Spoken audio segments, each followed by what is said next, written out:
నమస్తే, welcome to 1TV news.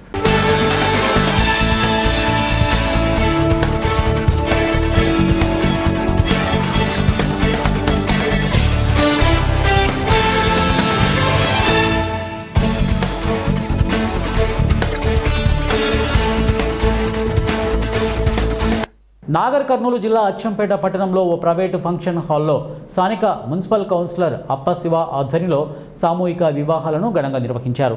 ఈ కార్యక్రమానికి స్థానిక ఎమ్మెల్యే డాక్టర్ వంశీకృష్ణ దంపతులు హాజరై నూతన వధూవరులను ఆశీర్వదించారు. ఈ సందర్భంగా ఎమ్మెల్యే మాట్లాడుతూ ఎంతో గొప్ప సహృదయంతో పెద్ద ఎత్తున సామూహిక వివాహాలకు ముందుకు వచ్చిన అప్పశివన్ను ఎమ్మెల్యే అభినందించారు. ఈ సందర్భంగా 63 జంటలకు వివాహాలు అంగరంగ వైభవంగా నిర్వహించారు.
వైఎస్ఆర్సీపీ కార్యకర్తల ఆత్మస్థైర్యాన్ని దెబ్బతీయాలని బాలకృష్ణ దగ్గరుండి వైఎస్ఆర్సీపీ కార్యాలయాన్ని ధ్వంసం చేయించాడని వైఎస్ఆర్సీపీ రాష్ట్ర అధికార ప్రతినిధి, హిందూపురం పార్లమెంటు పరిశీలకుడు రమేష్ కుమార్ రెడ్డి పేర్కొన్నారు.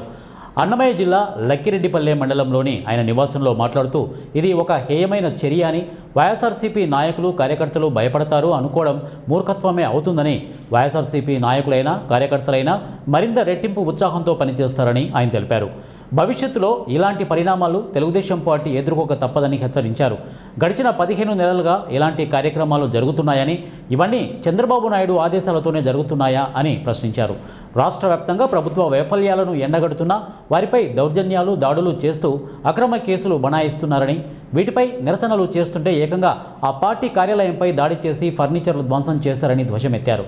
బాలకృష్ణనే బాధ్యత వహించాల్సిన పరిస్థితులు ఉన్నాయి ఈరోజు. ఎందుకంటే నందమూరు బాలకృష్ణ ఒక స్థానికేతరుడు. ఎందుకో ఈరోజు ఇంత దౌర్జన్యం చేయాల్సినంత పరిస్థితి వచ్చిందో తెలియదు. 3 సార్లు శాసనసభకు ఎన్నిక చేస్తే ఆ ప్రాంతంలో ఉన్న వైఎస్ఆర్సీపీ క్యాడర్ను, వాళ్ళ ఆఫీసును ధ్వంసం చేయాలని చూస్తే ఇంతకంటే దారుణం ఇంకోటి ఉంది. ఇది తీవ్రంగా ఖండిస్తున్నాం. మీరు అనుకుంటున్నారు ఇటువంటి చర్యలతో వైఎస్ఆర్సీపీ అక్కడ అభ్యర్థి కానీ అక్కడ ఉన్న నాయకులు కానీ భయపడతారండి. రెట్టింపు ఉత్సాహంతో పార్టీ కోసం పనిచేస్తారు. ఎవ్వరికీ భయపడే సమస్య లేదు. ఇంకొకటి కూడా స్పష్టంగా చెప్తున్నా, రాబోయే కాలంలో ఇటువంటి సంఘటనలు మీకు కూడా పునరావృతం అవుతాయి.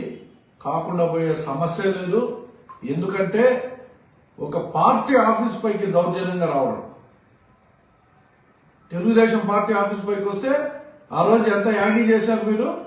ఈ రోజు హిందూపూర్లో ఉన్న వైఎస్ఆర్సీపీ పార్టీ కార్యాలయంపై మీరు వచ్చినారంటే మీకు ఇంగిత జ్ఞానం ఉందా?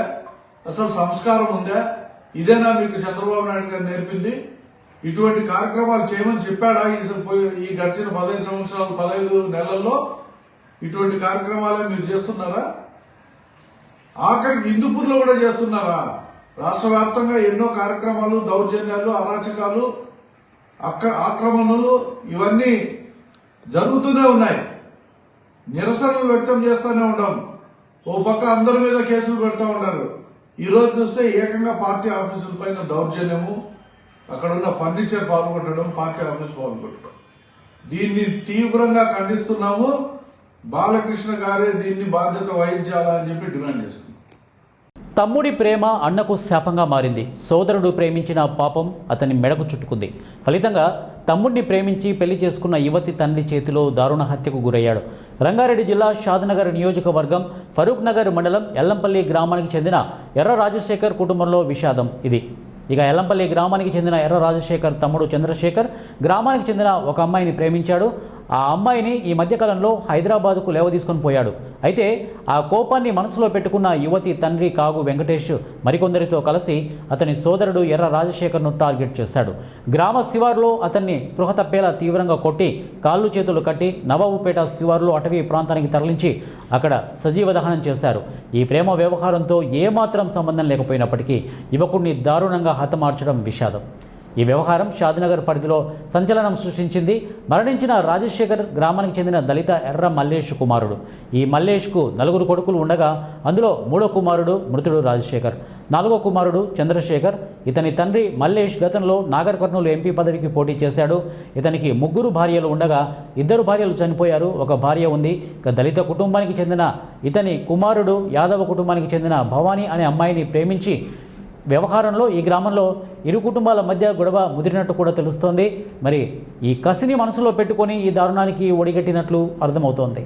రాజశేఖర్ని తీసుకుపోయి కావలి వెంకటేష్ బుధవారం రోజు నైట్ 11 గంటల రాత్రి అది చేసుకుని కార్లో సిఐ సాబ్ పిలుస్తుండు రా అంటని చెప్పి నేను కానిస్టేబుల్ అని చెప్పి డోర్ కొట్టి కార్లు ఎక్కించుకొని పోయిండు. ఆ ఊరికి ఏ ఊరికి సంబంధించిన ఆయన శ్రీకాంత్ అంటే ఆయన ఈయన ఇల్లు అని చెప్పి ఇల్లు దగ్గరుండి మరీ చూపించి ఆ కార్లు ఉన్న వాళ్ళు ఎవరెవరో 5 మంది చేసుకొని 5-6 మంది ఉన్నారంట. ఆయన కార్ దిగినంబడే మా రాజశేఖర్ని కార్లు ఎక్కించుకొని పోయారంట. ఆ నుంచి కార్లు ఎక్కించుకొని ఎక్కడ కార్ డైవర్ట్ చేసిరో కార్ డైవర్ట్ చేసి అది చేసుకొని తీసుకొని పోయారు. రాజశేఖర్ షాద్నగర్లో ఏప కాలనీలో చేసుకొని ఉంటాడు.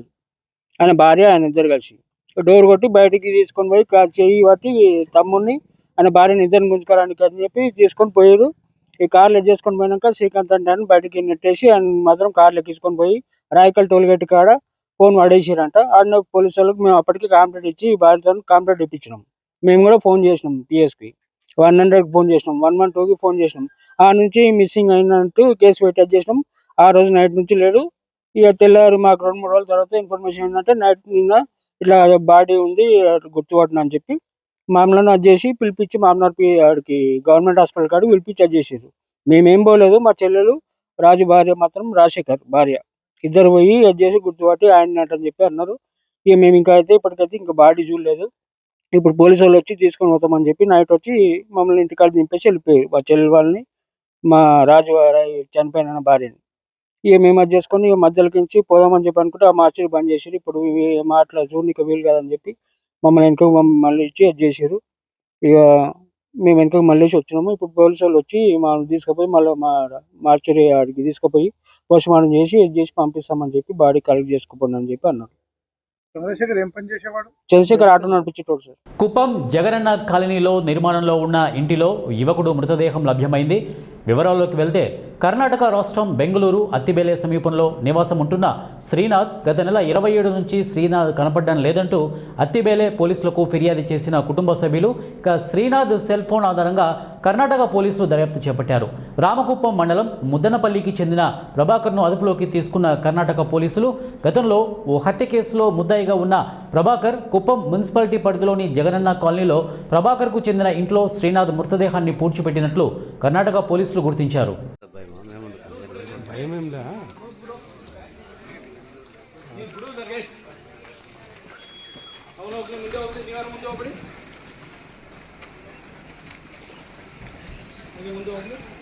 ఏలూరు నగరంలోని ఆదివారపు పేటలో ప్రతి 7 ఏళ్లకు ఒకసారి వైభవంగా నిర్వహించే శ్రీ శ్రీ శ్రీ గంగానమ్మ అమ్మవారి జాతర మహోత్సవాలు ఆదివారం వైభవంగా ప్రారంభమయ్యాయి. పండుగ వాతావరణంలో జరిగిన ఈ వేడుకల్లో శ్రీ గంగానమ్మ, శ్రీ మహాలచ్చమ్మ, శ్రీ వినుగొండ అంకమ్మ, శ్రీ పోతురాజు బాబుల జాతర ఆరంభానికి సూచికగా ముడుపు కట్టే కార్యక్రమాన్ని ఘనంగా నిర్వహించారు. ముఖ్య అతిథులుగా హాజరైన ఏలూరు ఎమ్మెల్యే బడేటి చంటి మీనా దంపతులు, APSRTC Vijayawada zonal chairman Reddy Appalanaidu, నగర మేయర్ నూర్జహాన్ పెదబాబు అమ్మవారిని దర్శించుకొని ప్రత్యేక పూజలు నిర్వహించారు. గంగారమ్మ జాతర సందర్భంగా ఆదివారపేట గంగారమ్మ వారి యొక్క ముడుపు కార్యక్రమాన్ని ఈరోజు గౌరవ శాసనసభ్యులు బడేటి రాధాకృష్ణ గారి యొక్క చేతుల మీదుగా ఇక్కడ ఆధారపేట అమ్మవారి యొక్క గుడి కమిటీ నిర్వహణ కమిటీ పెద్దలందరి సమక్షంలో మరి రంగరంగ వైభవంగా ఈ యొక్క కార్యక్రమాన్ని ఈరోజు ప్రారంభిస్తూ ఉన్నారు. ఏదైతే ఫిబ్రవరి 2వ తారీఖు వరకు మరి ఏలూరులో పరమటిది గంగారమ్మ కానివ్వండి, తూర్పుది కానివ్వండి, లక్ష్మీపతి కానివ్వండి, లక్ష్మీవారపేట కానివ్వండి, మోరపేట కానివ్వండి, మరి లక్ష్మీవారపేట ఆధారపేట అమ్మవారు కానివ్వండి, అన్నీ కూడా ఈ యొక్క ఏలూరు నియోజకవర్గం ప్రజలందరూ కూడా భక్తి శ్రద్ధలతో ఈ కార్యక్రమాన్ని నిర్వహిస్తూ ప్రజలందరికీ కూడా మంచి సంతోషాలు ఆనందాన్ని అందించే విధంగా అమ్మవారి యొక్క కరుణా కటాక్ష ప్రజాప్రతినిధులు ప్రజలందరి పైన ఇంటిగా ఉండాలని దానికి మరి వైభవంగా చేస్తున్నటువంటి కమిటీ వారు అందరికీ కూడా హృదయపూర్వకమైనటువంటి అభినందనలు తెలియజేస్తాం. కర్ణాటక రాష్ట్రం అత్తెబేలే సమీపంలో మిస్ అయిన శ్రీనాథ్ డెడ్ బాడీ కుప్పంలో పూడ్చిపెట్టినట్టు కర్ణాటక పోలీసులు గుర్తించారు.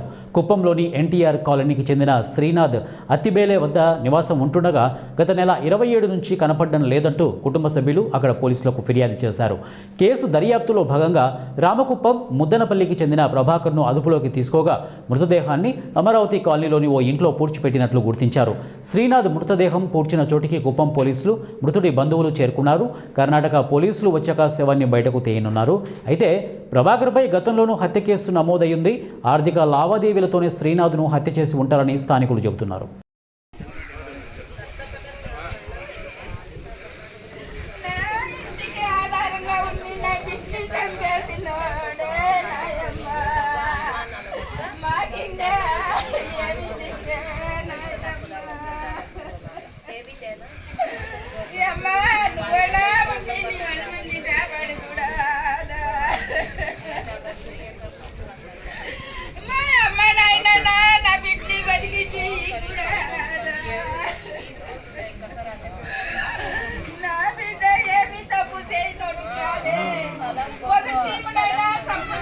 ఇవి బులెటిన్ అప్డేట్స్. నెక్స్ట్ బులెటిన్లో కలుద్దాం. Until then keep watching 1 TV news. ప్రతిక్షణం ప్రజల పక్షం.